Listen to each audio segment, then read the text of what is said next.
Blog Talk Radio.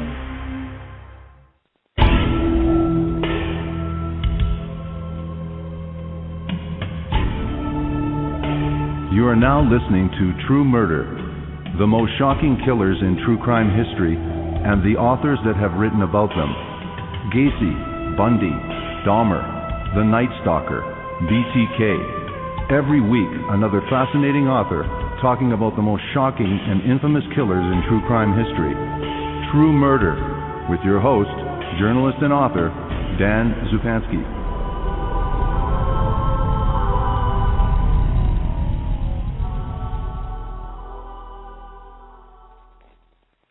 Good evening, this is your host, Dan Zupansky, for the program True Murder, the most shocking killers in true crime history, and the authors that have written about them. After years of hard work, Brian and Jeannie Legg had earned a well-deserved life of leisure in their picture-perfect Phoenix mansion, until their troubled son showed up with a need for cash and a thirst for murder.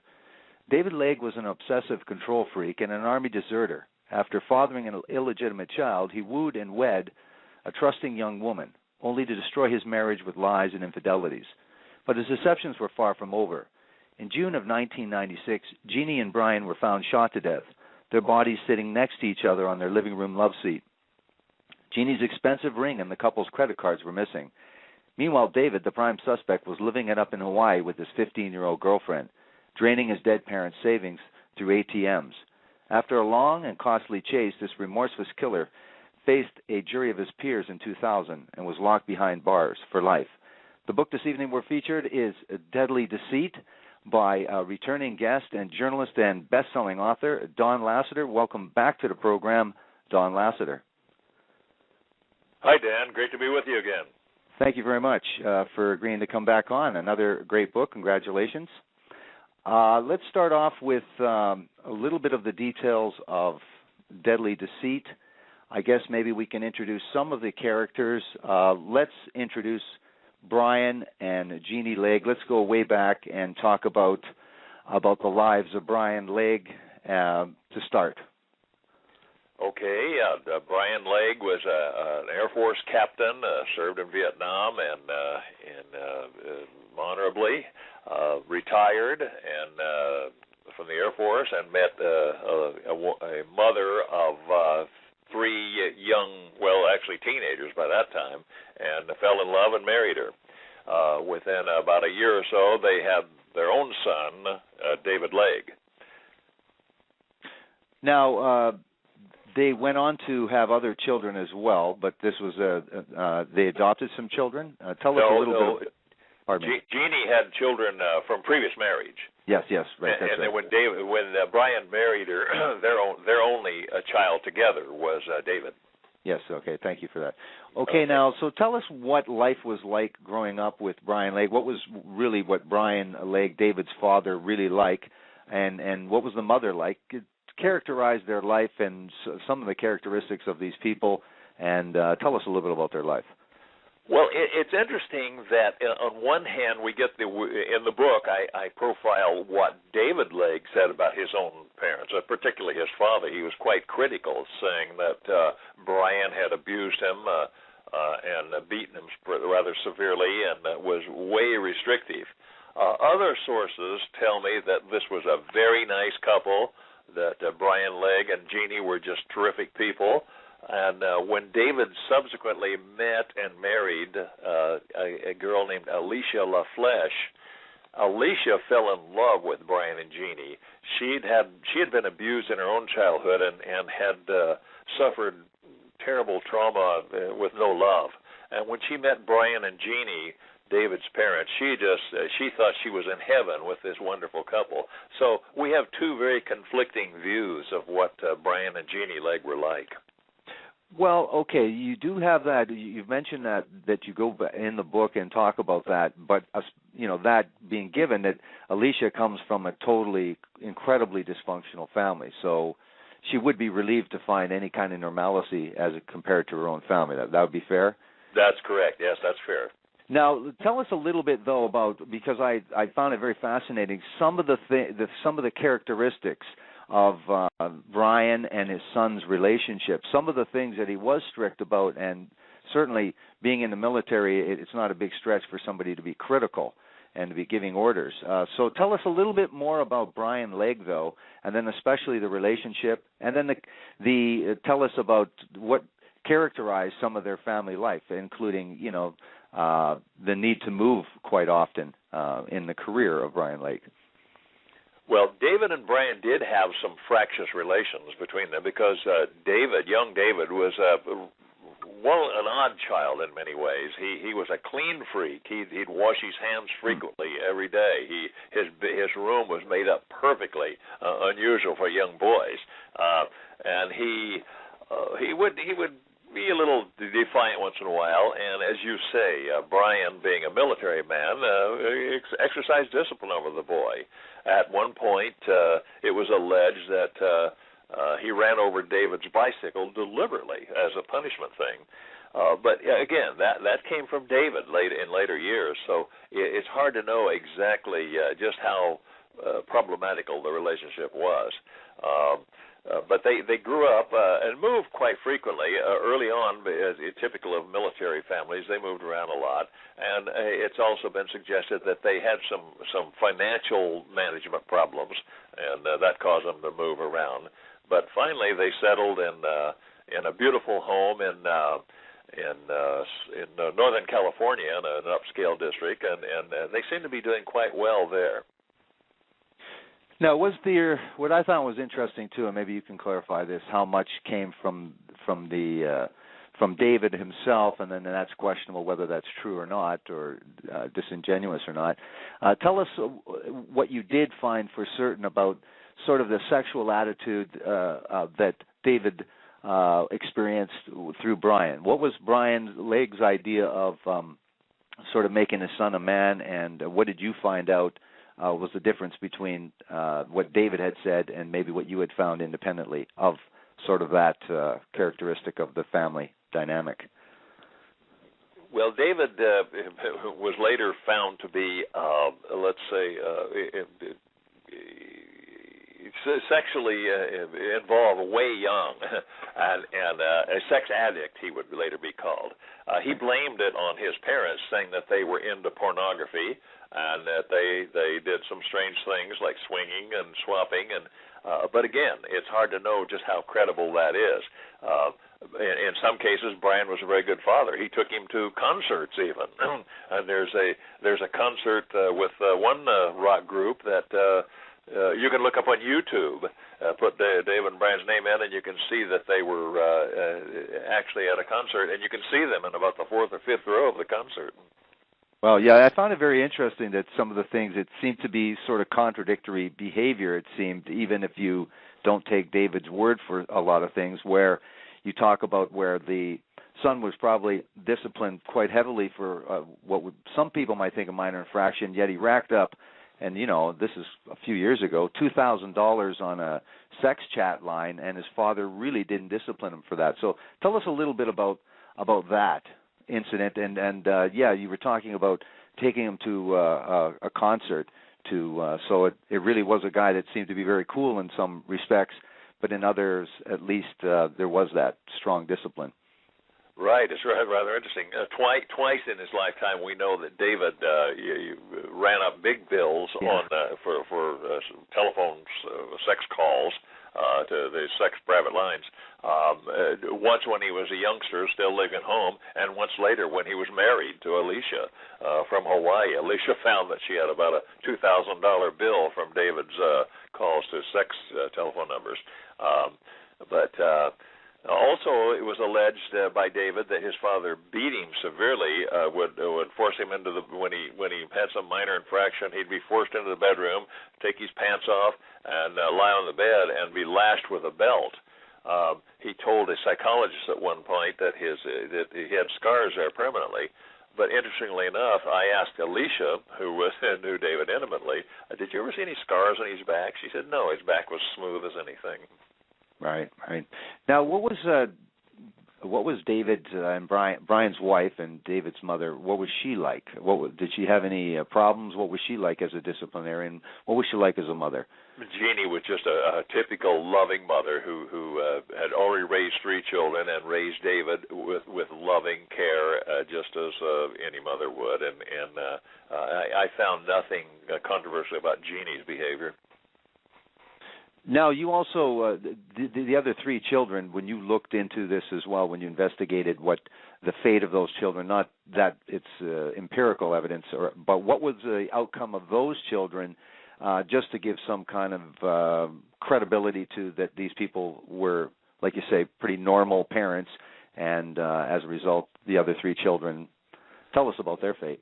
All 3 of the other children also had careers in the Air Force and rose to the level of officers, captains, and did quite well. Now, there's some suggestion that there was some problem between Brian Legg and one of his stepdaughters, but I chose not to go into that because I had no factual background, no empirical data to support any problem between him and his daughter-in-law.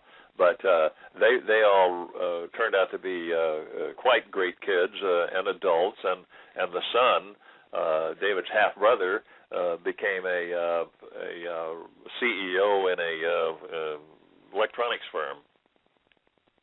Right. Now, tell us about what David, at about 20 years old, tell us what his life was like. What was his career ambition? Where was he going in life, and how was he doing mentally, and how was he just doing socially?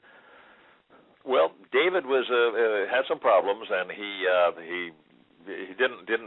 chose not to go to college after high school. Matter of fact, he dropped out of high school for a while, and was living with his parents and just working at labor, temporary employment jobs, and just kind of getting along and spending way too much money. He once stole his parents' credit cards and to buy a very expensive set of drums. He once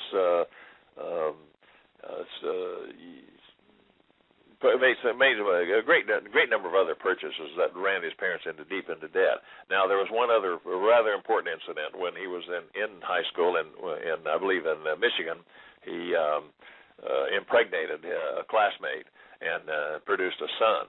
But for most of the years after that, he denied that was his son. But that'll come up later in the book, and we'll talk about that in a moment. Sure. Now, you also talked about, he just racked up a lot of credit card debt. Just so the audience knows, he came by that honestly because that was his parents, one of the sort of weaknesses they had was racking up credit cards as well, wasn't it? That's correct, yeah. The father, according to David, would go to the PX, the post exchange, the military post exchange, and buy hundreds and hundreds of dollars worth of groceries because he could get it cheaper there. And David said, I don't know why we needed 100 bottles of this and 20 packages of that and freezers full of food. So they lived the high life. They always lived very well, had an expensive car and expensive homes, but seemed to be on the verge of bankruptcy frequently. Right. Now, tell us about David meeting his wife, Alicia. How old is David? And tell us how they met, and then we can go on to tell the story of Alicia and her upbringing. Okay, fine. Yeah, David was a little younger, about a year or so younger than Alicia, and they were both working in a temp agency in the San Francisco Bay Area, and met, and Alicia just fell head over heels with him because she'd had a pretty rough life herself. And David was extremely charming, and he could be that way. With most people, he over the years described him as glib and very, very charming. And he worked that charm on Alicia and took her to his parents' home and introduced them, and she just fell in love. And they accepted her and treated her extremely well, and she just fell in love with him. And so. Let me just jump forward now. That how I came upon this book. Usually, I'm reading newspaper articles to find the subjects for my books, but I had an email from Alicia LaFleche, and she said, I have a compelling story to tell and a horrific thing that happened to the parents, the in-laws that I love so dearly. Would you be interested? And so I met with Alicia and at a restaurant, and And she told me the entire story, and that's where we went from there. Wow, I should have asked that question first. That's amazing. Well, talk about unusual way to get around. It's usually you get a call from an editor, don't you, Don? Not from the a main character in the story. Yes, sometimes it is from the editor, and more often than not, it's from my own research. Watching the newspapers, reading magazines, watching television, and thinking, okay, that looks like a pretty compelling story. In today's world, you better get onto it very early, though, because if it's a big, high-profile story or a story with some really interesting sidelines to it, you check it out and you find 2 or 3 other authors already onto it. So, but sure. This one was pretty nice because it hadn't been explored by anyone. And Alicia, but her name at the time was Alicia LaFleche. And when I got that email, I have to tell you, I almost deleted it instantly. But I'm glad I went on with it because it turned out to be a very good story. Yeah, it sounds like an alias for a professional person. It does. Absolutely.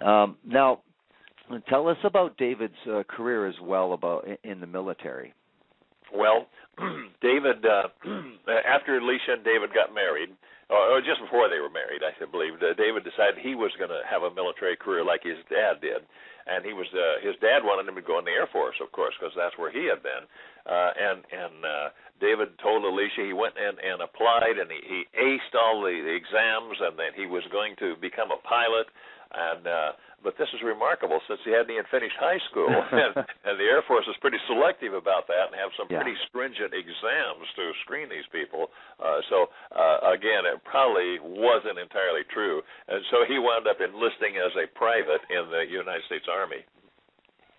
Right. Now, this is, I'm sorry for just going off the chronological order here, too. No they problem. had been engaged. The family loved her. She loved them. So have they professed their love and then said they made plans for engagement, and then he says, geez, maybe I should go into the military? Is that how that works, or tell us how that works? Well, he did join the military and as a private, and then they were married in the Legg's home in the Bay Area of San Francisco. The marriage ceremony took place there, and it was a very festive thing. And then their plan was for Alicia to stay in that home with her in-laws while David completed basic training in Georgia, and then wherever he would be assigned, as it turned out to be in Hawaii, a wonderful assignment at Schofield Base in Hawaii, and then she would join him there, and that's exactly what happened. Okay, so tell us what's happening in the idyllic life of David Legg and his wife Alicia after all of this. You say he gets an assignment to go to Hawaii. He's accepted in the military. Looks like his life is right on track. Tell us what's happening behind the scenes, or if there's any cracks to this little veneer. Well, Alicia is absolutely thrilled, my God, to get to go to the paradise of Hawaii and live there with her new husband, and the whole world's going to be glorious. Sure. And they go to Hawaii, and he's assigned to Schofield Barracks. And I like that part because I love the story James Jones wrote, From Here to Eternity, that was made into the classic movie, and it involved with a loser named Robert E. Lee Pruitt, played by Montgomery Clift in the movie. And so I could see some parallels between Robert E. Lee Pruitt and David Legg. Anyway, they're living there. Hurricane Niki comes through and just rips the island and tears up the apartment where they live. But that turned out to be a minor thing compared to the way their lives started developing. David became an absolute control freak, not allowing Alicia to have any friends, not allowing her to go anywhere, not allowing her to use the new car he bought, demanding that she clean the house in the way he thought it should be cleaned. She had to vacuum the rug exactly as he thought, with spacing between the lines as he thought. She became a slave and she was horrified that all of a sudden her idyllic life turned to a nightmare. Now, how did she deal with this? At the beginning, you say that she sees this as a dramatic transformation. Did it have any kind of you say at one time he was hypersexual, actually. What was happening in their relationship otherwise, and what was her reaction? What did she do in response to this drastic change in behavior? Well, ironically, with David was hypersexual, very interested in sex, but just soon after their marriage, he completely turned away from sex. She couldn't understand it. She would just beg him, please just touch me sometime, but he was totally disinterested. He was more interested in his cars and his hi-fi equipment, his drums. And they got into financial difficulty right away, of course, because of private's pay. It wasn't very big, and he was spending money hand over fist. And so it was getting rough, and she didn't understand also that he was carrying on. He bought her a new computer, but she didn't know that he was using that computer to have sexual contact with women all over the place, including the mother of his child from high school days. Now, wow. Shall I proceed? Because the next step is really Sure. important. Yes, go ahead. One day, David comes home and he says, "Oh, I have to go on a special mission in civilian clothes," and his buddies with him, and they're dressed in civvies, and I'll be gone several weeks, and it's highly secret, so I can't tell you what it's about, but I'll be gone. Okay, and Alicia's almost relieved because at least she's going to have some time away from his restrictive control. Right. But a few days later, she gets a phone call from someone in Chicago and says, "Do you know where your husband is?" "What? Of course I do. He's on leave. He's on a special mission." "No, he's here in Chicago, and he's taking my wife away and her child, and I'm going to kill them both."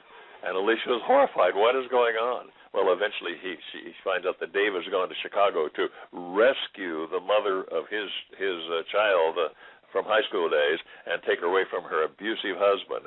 And she's just sick. She's horrified. And she finally gets in contact with David by phone, and he suggests that, why don't I just bring her and the child there in Hawaii, and we can all four live together? No, that's not going to work. Right. Yeah. So how does Alicia respond to this incredible news? What's she do next? Well, Alicia she doesn't know what to do, and David comes back without the wife and the child, and they struggle along for a while. But eventually, it's just not going to work. So Alicia says our marriage is over, and she and David fly back to the Bay Area for her to go live with her mother, who's a real problem, and the marriage is over. And then David goes back to Hawaii. He's redeployed finally to Fort Hood, Texas, and from there things get worse and worse. When does Alicia find out about the, just add insult to injury, about the phone sex number and the $1,800 bill he racked up? Well, eventually she started finding out before she left Hawaii, when he's off on duty, and suddenly she starts getting all these things. I know. I've forgotten. He was redeployed while he's in Hawaii. He was sent to Haiti during that special mission that his unit went to in a crisis in Haiti. And during that time, all of the mail accumulated at Schofield Barracks was sent to her. And she had all these horrific discoveries of his communications with other women, his overspending, his telephone bills to sex lines, and all of that just finally broke the marriage apart. Now, so they're separated. How does he respond to this separation? What does he say to her? Is he violent? Is he suicidal? How does he respond? No, he just goes about. He's in Fort Hood, Texas now, and then she goes back and lives in the Bay Area with her mother. And David is so concerned that he decides to. He's like other soldiers of Fort Hood, goes across the border to Juarez, where a lot of fun is available, and he meets a 14-year-old girl there. He's about 23 at this time, and he falls in love with little Kimberly from Juarez and marries her before never having been divorced from Alicia. That's incredible. So as you talk about in your book, even though she's 14 and he's 10 years older, how does the family react to this union? Well, the family comes to Texas and tries to talk him out of the marriage, but as a matter of fact, he's preparing for a big church wedding in Juarez. But they talk him out of it and drive him away minutes before she was supposed to walk down the aisle with him. But then they hope that everything's all solved. The parents go back to their home, and David goes back to Juarez and brings her across the border, the young girl across the border with her mother, and with her mother's permission, and marries her in a civil ceremony in El Paso. So it's incredible that her family is okay with the union and basically facilitates this thing happening. Amazingly enough, that's true. They accepted this 23-year-old soldier taking their 14-year-old girl away. David takes her then eventually takes her to Phoenix, where the parents have moved to from the Bay Area, and they bought a very nice home in the outskirts of Phoenix. And David takes her there, and then they get an apartment, and then shortly after that, the horrible thing happens that someone goes into the home of David and Jeannie Legg and shoots them to death, and takes the beautiful, expensive diamond ring from her finger and all the credit cards and cash, and runs away. Now, what I think is important that we just sort of skipped over, is that one thing, and we'll just go back because I think it might be important, is that Brian Legg, being in the military, was proud of some of his work or his stay in the military, and so he talked to David at times about assuming someone else's identity.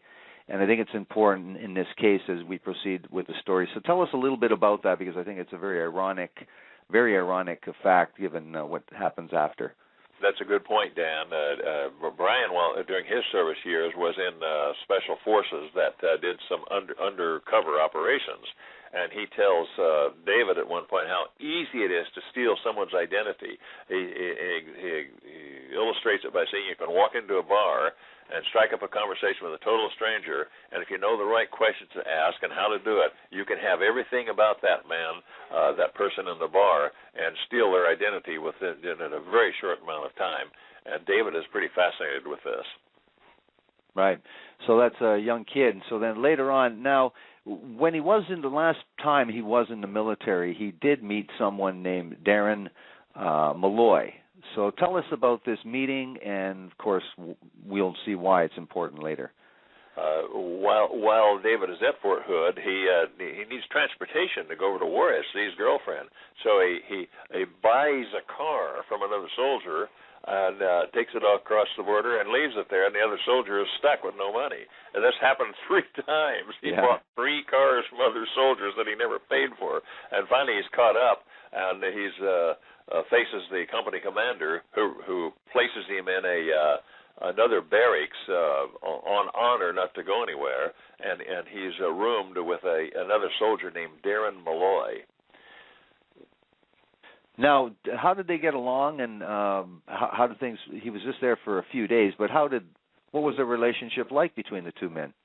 It was fine. Darren Malloy would later say that he thought this kid was kind of weird, but he was okay, and they just chatted, and then Darren Malloy was reassigned elsewhere, and before his reassignment overseas, he goes to his California home and discovers that some of his identification cards are missing. Did he put any? What did he conclude from that? Did he have any suspicions, or what did he chalk that up to? At first, not at all. He just thought he'd lost them, and he's deployed on a special mission in first in Iraq and then Saudi Arabia, and so he just accepts that he's lost that and hopes that nobody's spending his money. Right. So now let's get to. So Alicia and David are living where, and what's their financial situation, and tell us the year that this we're talking about here. Let's see, I believe this is all in 1996, and by this time, of course, Alicia and David are split up. Alicia's gone back and started a new life in the Bay Area, and David's was in Fort Hood, but then he decides to take his little girlfriend to his little wife, which is an illegal marriage, to Phoenix area and live there, and he deserts from the Army. So now he's not only a criminal, having fraudulently stolen those 3 cars, but he's now a deserter from the Army.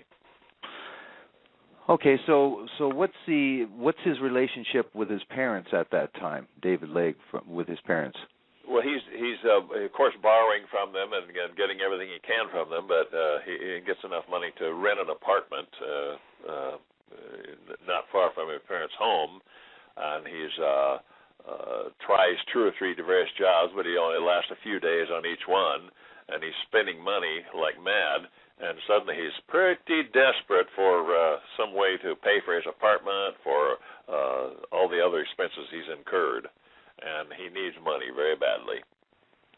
Now, you talk about one particular episode that I think is interesting given his state of mind at certain times, and you talk about a tantrum and an argument with his family, or a tantrum after he has a confrontation or an argument with his family. Tell us a little bit about that, because it is very important, I think, to the story. That's why you included it. Well, this happened actually before, I believe it was just before they went to Hawaii, or on a leave. I can't remember exactly, but Alicia had never seen David act out anything before. He's always very calm and just demanding, but calm. But at one point he gets into an argument with his father, and he goes into the bathroom, and for an hour he's in there kicking and screaming and banging on the walls and throwing things, and everyone is just absolutely stunned. And then eventually he walks out, and it's like nothing ever happened. Everything's just fine. Everything's back to normal. And she is just amazed to see this kind of behavior from this perfect man she's married. Right. Now, you say that just prior to this discovery of the two, Brian and Jeannie, dead in their home, and we'll get you to get into the graphic detail of what actually was discovered and who discovered it. You say they were desperate for money. What happens just prior to this event happening? Say, it's ironic too, because this is Wednesday, June 15th, and your book is really set in around the same time, just prior to Father's Day, which is coming up on Sunday as well. So tell us what happens just prior to this, the discovery of these people being murdered in their home. Well, it's pretty sharp of you, Dan. I hadn't realized we are talking about the anniversary of the thing, aren't we? We're very close to it right now. David and you there? Oh, okay. Thought I'd lost you. No. David and his little girlfriend Kimmy, had gone to have dinner with David's parents, Brian and Jeannie, and they had they went out shopping with them all day first, to Penny's and the various other places for some shopping. Then they went back to the house for dinner, and then David and his little girlfriend leave. And that very evening, someone enters the house and shoots Brian and Jeannie to death, takes the ring, and those bodies lie in that hot. It's in June. It's hot as heck in Phoenix, Arizona, and those bodies lie in there 6 days.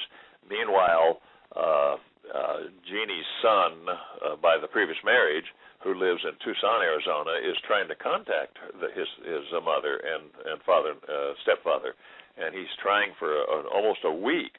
And finally, he and his wife decide, gee, we better go. And they drive up to Phoenix to check on him. And with a cousin, they go to the house, and the cousin goes in the house and discovers these bodies that have been in that heat for a week, and is horrified at the awful odor and what he sees in the house. And he advises the son, don't even go in there and look at them. It's too horrible. Right. Now, what do police find, and how was the couple murdered? And just tell us what they thought was unusual with the blanket and the twine. The killer had put a blanket over the bloody bodies, and then drag another blanket over them, and even a third one, and then taken a ball of twine and lashed these blankets over the dead bodies. And then the house had been pretty thoroughly ransacked, apparently in search of checks, credit cards, and whatever. Now, what was it? The other thing I was going to say is that were they shot? And how many times were they shot? Where were they shot? How were they murdered? Both of them were shot in the head, and about, I think, five bullet wounds between the two. 3 to Brian, I think, and 2 to Jeannie, and both of them shot in the head. Now, what did police find in terms of evidence, prints, casings, bullet casings? What evidence was there? What obvious evidence was there immediately at that crime scene at the Legg's home? Well, this was the big problem, Dan. The detective Ron Jones and Ken Hansen were the chief detectives on this case, and in searching, they found virtually no forensic evidence.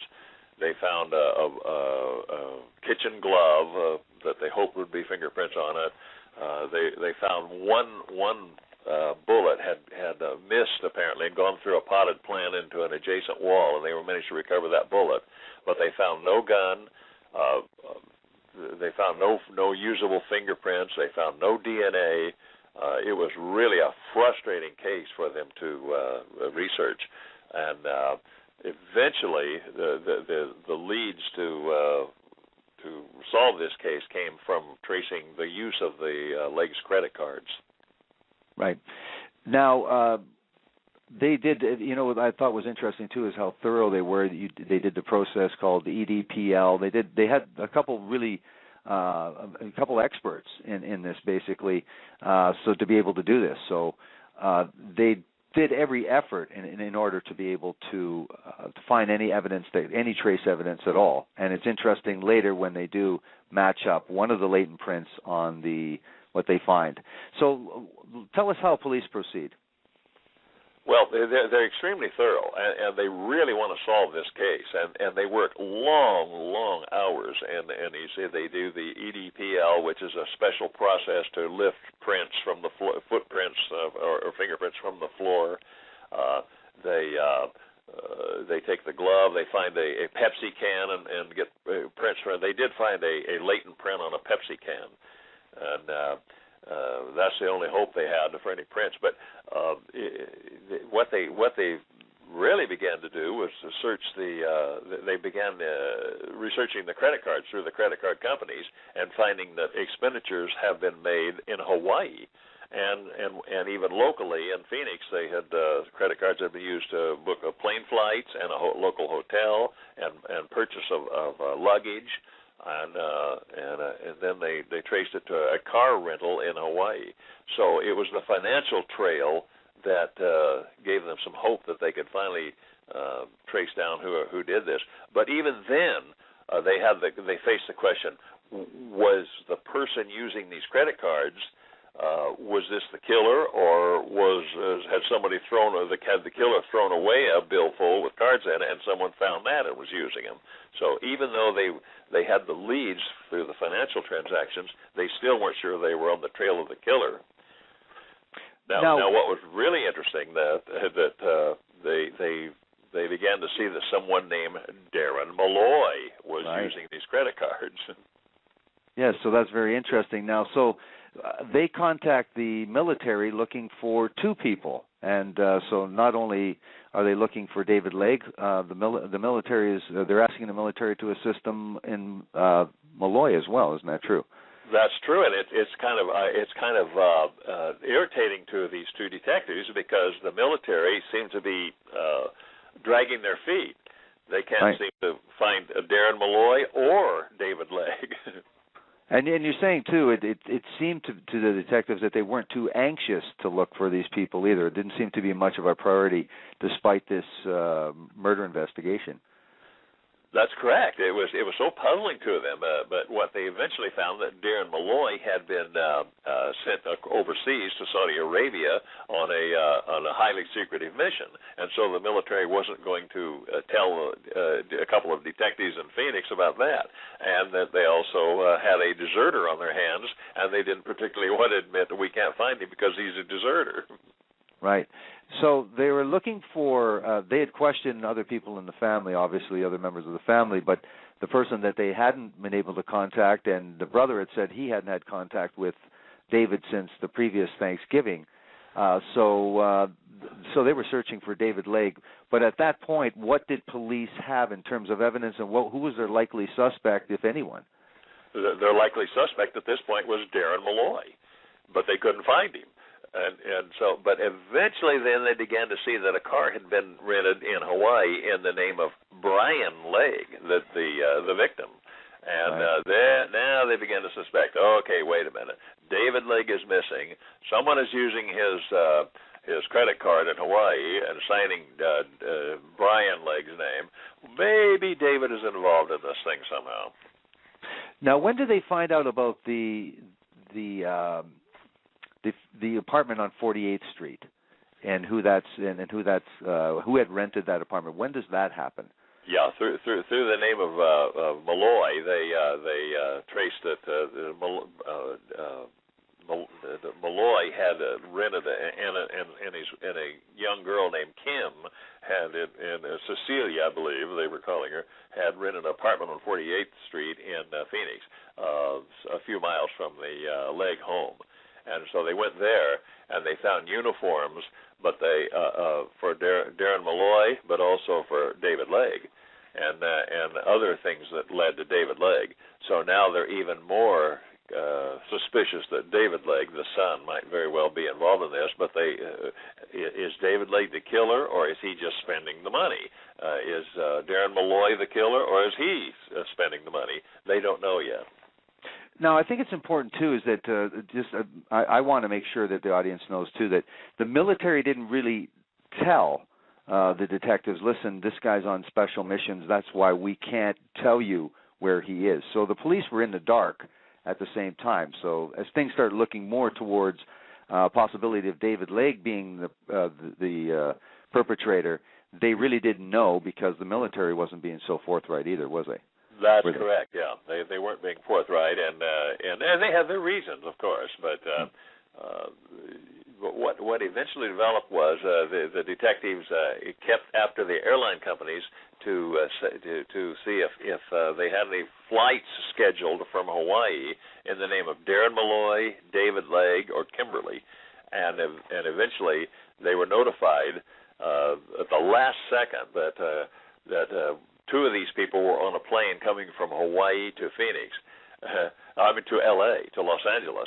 And boy, these two detectives had to scramble like mad at the last second. It's really an exciting moment. Yeah. It's the car race in my book that and the plane race, yeah. Trying to get and they managed to arrive at LAX within minutes of the arrival of the plane from Hawaii, and they boarded the plane and led David Legg and his little 15-year-old girl off of that plane and arrested them. Now, the first thing is, and it seemed to be normal strategy, that you would choose to separate them and then speak to the girl first because she might be the easier person to nail down in terms of lies, what they already knew, and get her perspective and possibly get her to confess right off the hop. But what was in the two people's, David and his girlfriend, wife, what was in their bags that was very revealing to police, and what did they conclude as a result? Well, they found the credit cards that had been taken from Brian and Jeannie. They found one thing was really great. They found a video camera which David had been taking on their honeymoon in Hawaii of some pictures of his little promiscuous little bride and doing some bizarre things. But in interviewing them at LAX, both David and Kimmy were pretty well kept their mouths shut. They dropped a few hints, but not very much. And Kimberly, remarkably, by this time she's only 15 years old, she's really clever at dealing with two police officers. So the thing is that police already have a pretty good idea based on some phone records, and so they Ken Hansen is the person designated to question her. And so how does he proceed? What does he get from her? Does she lie? Does she tell the truth? How does she respond? You said her demeanor is pretty good. She's not really rattled or shaken. But tell us what he deduces after a certain amount of questions, and what are the kind of questions he asks her? Well, he's asking her he's treating her with kid gloves. He's really trying hard not to be not to frighten her because he thinks she's got a little girl in his hand. But she's lying like mad. She's just telling all kinds of falsehoods and claiming that she didn't know anything. But eventually, she does reveal that she was there the night that she and David were there the night that Brian and Jeannie were killed.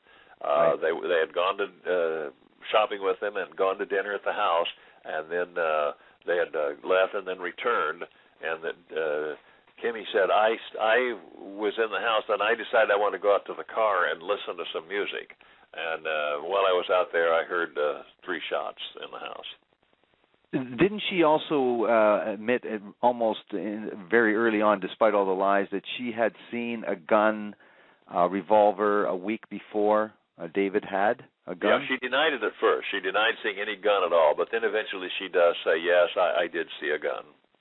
Okay. Now, so she said that she was listening to the radio, and she even said what song she was listening, Guns N' Roses, sort of one of their softer tunes. I thought it was interesting that the police were so thorough that they actually called the radio station to find out what exactly if that tune actually, to match up her story. What song DJ did you play at that time? So. Well, I'm trying to think of the name of the tune. I can't remember, but it was a Guns N' Roses piece, and and he denied. He said, no, not the disc jockey. The disc jockey denied. Yeah. I don't think at that hour I'd have been playing that kind of music. And then Kim changed her story. I think we had a little refrigerator case out there we used for CDs, and I think I took a CD and was playing that when I was outside and David was in the house. And what did she say when they said, well, did you maybe think of calling police? You thought maybe there were gunshots, but you didn't think of calling the police or saying anything to anyone? And what was her response to that? Well, she didn't. No, she didn't think it was necessary to call the police. She just said, and she was afraid. By that time, she decided she was afraid of David. If she called the police and told anyone, he might hurt me. I see. Yeah, it seems that's the common refrain of some of these people. Okay, so how do police proceed with questioning? So they still are questioning her. Tell us about the questioning of David, or what is happening at the same time. Well, eventually they managed to start getting pieces of evidence from David, little bits here and there that helped them, and eventually charged them both with murder. And I want to tell you about the prosecutor, Glenn McCormick. This is one of the best people I've ever interviewed in all of these books. Glenn McCormick was an ex-professional football player, big, good-looking guy. People compared him with the guy who's played Superman in several movies, and. Right. And I was chatting with Glenn by phone and by email, and Glenn said, that's part of this happened in Hawaii. And he said, we sent investigators over to Hawaii, and we interviewed, and the police did too, and we interviewed a lot of people where all these transactions had taken place, and they began to identify pictures of David Legg and Kimberly as the users of these credit cards. And he said, so I was really working hard in this case, and I employed another prosecutor to go to Hawaii with the investigator. He said, I guess I didn't think that through very clearly, did I? I love Glenn McCormick. I had a hard time staying on focus because I wanted to talk football with him because of his pro career. But what a great guy. And he built just a marvelous case against with no forensic evidence at all, but with the use of the credit cards mostly. They built a case of murder against David and Kimberly. Now, the thing is important to know as well for the audience is that this Glenn McCormick guy is quite a character. He also, this is unusual, he doesn't believe in plea bargaining, so he doesn't want to give anyone a deal. He wants to use the idea that Kimberly and David were illegally married, and so there's no spousal privilege, and then use Kim on the witness stand. So tell us about all of that. Yeah, that's a great point. Court watchers know that people who go to trials know that in most cases a wife does not have to testify against her husband. A lot of people misunderstand that thing, and the wife cannot, but it's a matter of choice. She cannot be forced to testify. So Glenn went to great lengths to prove that the marriage between David and Kimberly was illegal, that David was still married to Alicia LaFleche when he allegedly married Kimberly. So, and they finally got a judgment from a court saying, yes, that was not a legal marriage. That allows Kimberly to testify. It has them to force Kimberly to testify in court under subpoena. Now, what did they plan? We won't be able to go too much into the trouble. What did McCormick plan to be able to force Kim, or what did he want Kimberly to attest to at trial that he thought, despite not having the overwhelming forensic evidence, that he would be able to get this conviction in front of this jury? Well, McCormick really hoped that Kimberly would finally testify that yes, she knew that David killed his parents, and that she was in the car, but she heard gunshots, and no one else could possibly have done the murder. But Kimberly, even though she was given a pretty good deal, she wouldn't be charged with murder. She would be only charged with fraudulent use of the credit cards. She still was devious and reluctant. And when the trial started, she began by lying her head off. She was on that witness stand, and now she's 17 years old, 2 years later. But she was one of the most adept liars on the stand. And Glenn McCormick, when he began his testimony, he said, now, the first thing what we want to do is establish you are a liar, aren't you, Kim? But she didn't want to admit that. But the defense now, Michael Bernays, an excellent defense attorney, his whole strategy was to point to Kim as the probable killer. And every bit of evidence that McCormick might bring against David could equally apply to Kim, even though she'd been given the deal. And so the defense was trying to suggest she did the shooting. She began to see her problem and started finally giving them some truth on the stand. Well, to add to the emotional aspect of this, when we talked about this ring, it was a 25th anniversary ring that Brian had given to Jeannie, and they had agonized over this, what she might get for that anniversary, what they might buy. So she was very proud of this ring. I don't know anything about rings, but this is a 3.3, or it was a significant big ring that they eventually tracked down the jeweler that sold, or that David had sold this ring to, and got $7,000 for probably about half as much as this thing was worth in resale. And so that was the kind of evidence as well that came at the trial about the ring and the sale of that ring, just to wrench some emotional response out of that jury, wasn't it?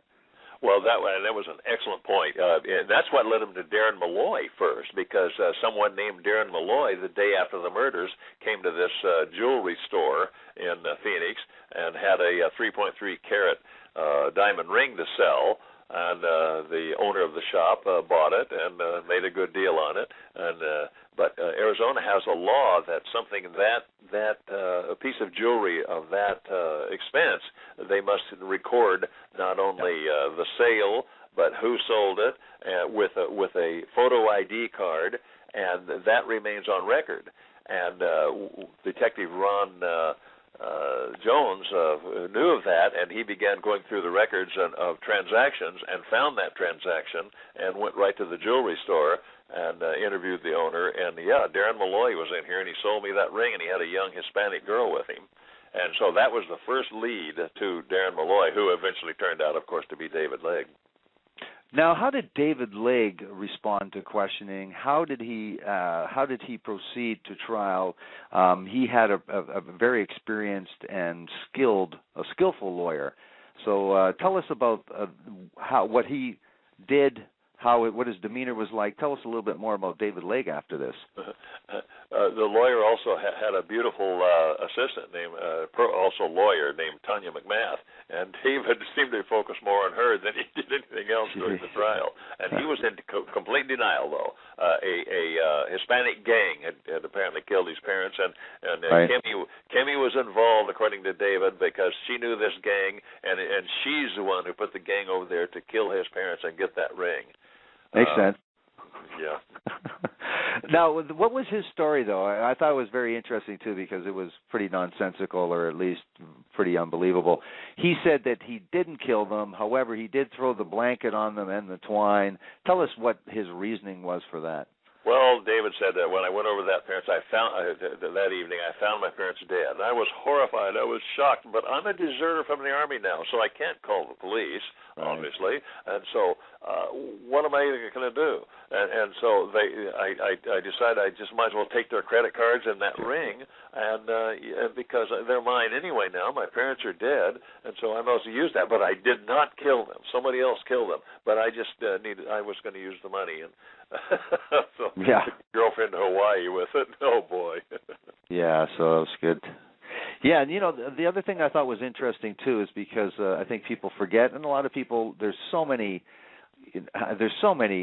fascinating and incredible crimes and murders in the U.S.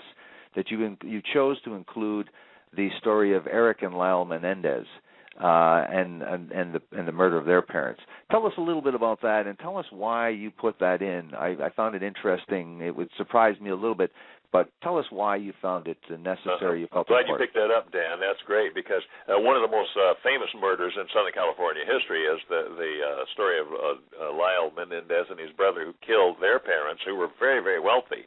And they killed their parents in order to enrich themselves, and went through a highly publicized trial here in Los Angeles, and were convicted and sent to life in prison, each of them, both brothers. What's remarkable is that trial ended only just a few weeks before David Legg's parents were killed. And I suggest in the book that I wonder if David was inspired by the Menendez case to say, oh, I can do that, and I can do it better than they did. Did you find in the end really that there was any trauma, even if it was imagined? Because by David Legg, some grand insult by his father or his parents, was there even a shred of reason why he may have had any animosity or anger towards them, or this is just a senseless, greedy slaughter? I think David Legg is a classic sociopath. I think he wanted money. He needed money desperately. He wanted to take his little girl to Hawaii, and he was in deep debt. And he's an uncaring person with absolute no conscience at all. And he killed his parents and took their money. And a reporter who covered this, whom I talk about in the book quite a bit, agrees with me. He interviewed David twice in prison, and he said this man is a classic sociopath.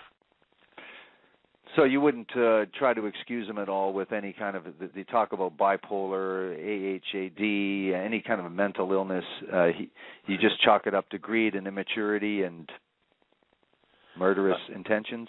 Absolutely. And, I have a problem. I've been to many, many murder trials, and I've seen psychiatrists and psychologists get up on that stand, one for the prosecution and one for the defense, and invariably they contradict each other totally because they're making money. They're selling their testimony. And so I pay very little attention, Dan, to psychiatric testimony in trials because I think they're just, well, I shouldn't say this, but I think some of them aren't very honorable. Well, the thing is, too, that the juries usually don't go for that.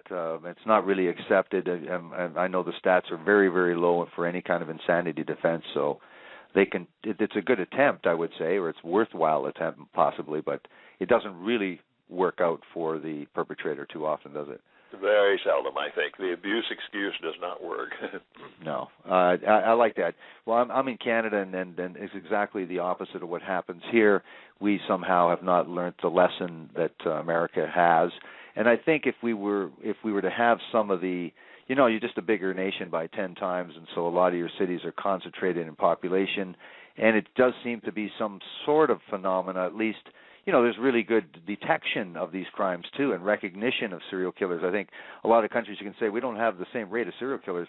They wouldn't know a serial killer if it hit them on the head. That's right. At least America can recognize it very early on and has been the groundbreaking force in being able to create that criminal profiling and databases and VICAP. And so, you have to, America has experienced these heinous killers, and I think after you experience these killers and find out all the information, and the media does pick up on it, and some people can criticize that, but that's how people can get informed about this, and certainly after that you realize, yes, these people are psychopathic or sociopathic. There is no fixing these people. It's just time to make sure the public is safe from these people. That's one of the reasons I write these books, Dan. I hope they inform people and let them know just who is out there. And by the way, be sure and tell your people, your listeners, to visit my website, donlasseter.com, in which I list all 20 books I've written. Great. Well, I want to thank you very much. Don, for coming back onto the program and talking about your incredible new book, Deadly Deceit, A Perfect Family, 6 Bullets at Point-Blank Range, the cruelest betrayal of all. It's quite a fascinating yarn, and we didn't even get in halfway through this book and talk about the rest of the trial. There's so many twists and turns, and great police work, and like you say, you bring the life to characters. The prosecution the cops that did the good forensic work and the good footwork and got if there can be a happy ending, at least there's some justice for someone by finding out who actually did this and why. So it's my pleasure, Dan. And you're right. I love trials. I'm a real trialophobic, and I love them, and I love to. So I go into great detail in the trial, and I hope my readers, your fans, do too. Yes, well, you absolutely have done it once again, Don, so thank you very much. Congratulations on another great book, Deadly Deceit, and you have yourself a great evening, Don. Thank you for appearing on the program once again. My pleasure. Thank you, Don. Okay. Good night. You've been listening to the program True Murder, the most shocking killers in true crime history, and the authors that have written about them, with your host, Dan Zupaski. Good night.